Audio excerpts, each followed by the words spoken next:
TriMet changes some of its security practices because of recent attacks like this one on the Max. TriMet says it will send transit police and security officers on targeted missions to address this kind of activity. Meantime, one of these girls and her mother charged in the attack just appeared in court. K2's Tom Jensen is live outside the Justice Center now. And Tommy, prosecutors really want to keep these two in jail, don't they?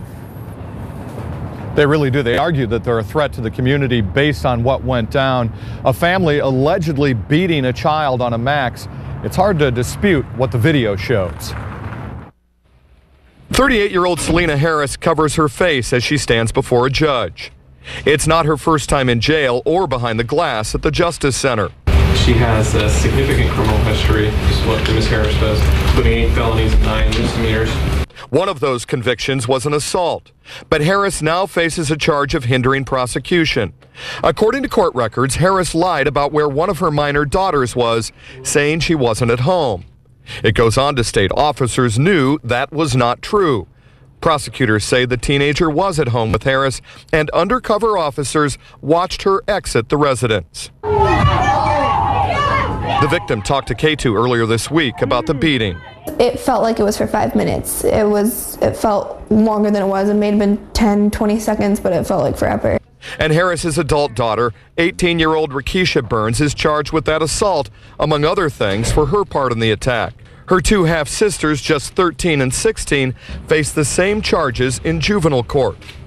But Rakisha, now an adult, is in jail and charged like an adult, along with her mother. She is on parole, juvenile parole for criminal mischief, and she has prior juvenile adjudication for assault. In the courtroom, you were telling another daughter and family friend would not comment on the charges outside court, beyond saying Selena Harris is a good mother.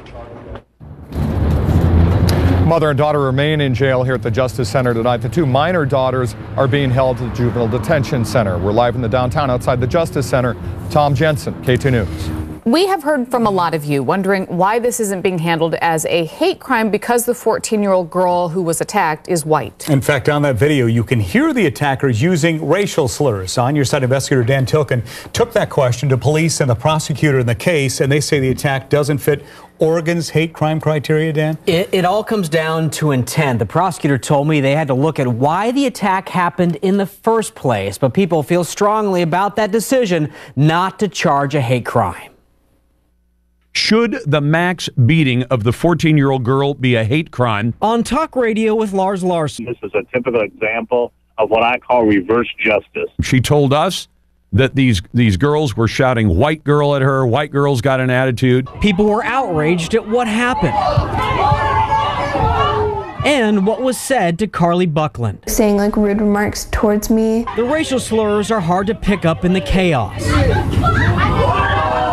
But prosecutors heard them.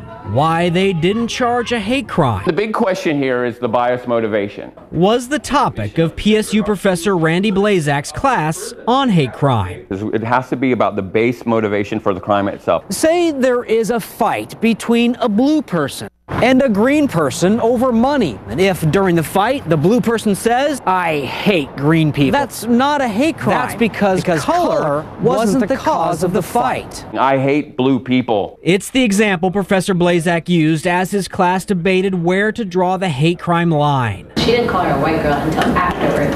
And if you actually look on the YouTube video, the white girl was standing up in her face. The slurs were being used as a verbal punch, not as motivation for the crime. Little kids being bratty little kids. Would this crime have happened but for the race of the 14-year-old girl who was attacked?